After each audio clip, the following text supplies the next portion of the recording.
ये आज तक रेडियो है।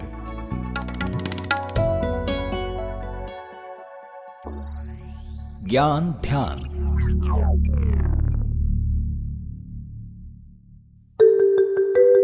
अलग अलग देशों की अलग अलग मान्यताएं, परंपराएं और प्रथाएं होती हैं।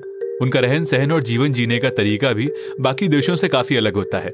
कई देशों में तो अंतिम संस्कार के नियम भी अलग होते हैं। आमतौर पर जब भी किसी व्यक्ति की मौत होती है तो या तो उसे आग के हवाले किया जाता है या दफनाया जाता है। दुनिया में यही दो प्रचलित तरीके हैं।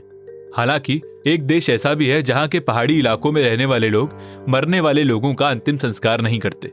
जी हाँ, आप सही सुन रहे हैं। यहाँ के लोग अंतिम संस्कार करने के बजाय अपनों की डेड बॉडी को मम्मी बनाकर सुरक्षित रखते हैं और बाद में त्योहार भी मनाते हैं। इंडोनेशिया की एक खास जनजाति इस त्योहार को मनाती है। इसे मानेने फेस्टिवल कहते हैं। आज के एपिसोड में मानेने फेस्टिवल के बारे में ही बताएंगे। इसकी शुरुआत कैसे हुई, लाशों के साथ वहां के लोग क्या करते हैं, लाशों को बचाकर कैसे रखते हैं। हेलो, मेरा नाम है मानव देव रावत और आप सुन रहे हैं ज्ञान ध्यान।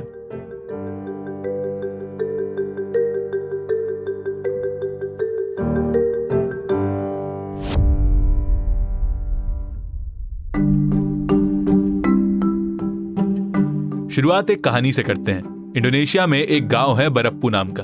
लोग बाग बताते हैं 100 साल पहले गांव में टोराजन जनजाति नाम का एक शिकारी जंगल में शिकार के लिए गया था। इस शिकारी को बीच जंगल में एक लाश दिखी। सड़ी गली लाश को देखकर रुमासेक रुक गया। उसने लाश को अपने कपड़े पहनाकर अंतिम संस्कार किया। इस घटना के बाद से ही रुमासेक की जिंदगी में बदलाव आए और उसकी बदहाली भी खत्म हो गई।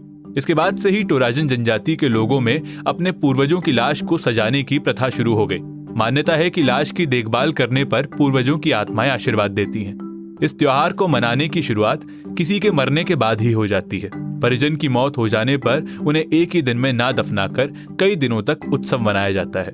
ये सब चीजें मृत व्यक्ति की खुशी के लिए की जाती हैं और उसे अगली यात्रा के लिए तैयार किया जाता है। इस यात्रा को पुया कहा जाता है। इस त्योहार के दौरान परिजन बैल और भैंसे जैसे जानवरों को मारते हैं और उनके सींगों से मृतक का घर सजाते हैं। मान्यता है कि जिसके घर पर जितनी सींगें लगी होंगी, अगली यात्रा में उसे उतना ही सम्मान मिलेगा। फिर बाद में लोग मृतक को जमीन में दफनाने की जगह लकड़ी के ताबूत में बंद करके गुफाओं में रख देते हैं। अगर किसी शिशु या 10 साल से कम उम्र के बच्चे की मौत हो तो उसे पेड़ की दरारों में रख दिया जाता है। मृतक के शरीर को कई दिन तक सुरक्षित रखने के लिए कई अलग अलग तरह के कपड़ों में लपेटा जाता है। मृतक को कपड़े ही नहीं बल्कि फैशनेबल चीजें भी पहनाई जाती हैं। सजाने धजाने के बाद लोग मृतक को लकड़ी के ताबूत में बंद कर पहाड़ी गुफा में रख देते हैं। साथ में लकड़ी का एक पुतला उसकी रक्षा करने के लिए रखा जाता है, जिसे ताऊ ताऊ कहते हैं। ऐसा माना जाता है कि ताबूत के अंदर रखा शरीर मरा नहीं है बल्कि बीमार है और जब तक वो सोया हुआ है उसे सुरक्षा चाहिए होगी। हर 3 साल पर लाशों को फिर से बाहर निकाला जाता है और उसे दोबारा नए कपड़े पहनाकर तैयार किया जाता है। इतना ही नहीं, लोग लाशों के साथ बैठकर खाना भी खाते हैं। रिश्तेदारों और जानने वालों को बुलाया जाता है और दावत रखी जाती है।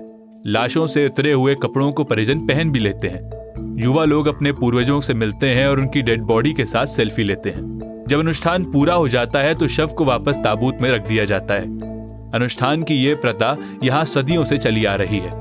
कई सालों के बाद जब लाश हड्डियों में बदलने लगती है तो उसे जमीन में दफना दिया जाता है। अब आपके दिमाग में ये सवाल आ रहा होगा कि डेड बॉडी तो वक्त के साथ सड़ने और गलने लगती है, तो इसे सड़ने से बचाया कैसे जाता होगा।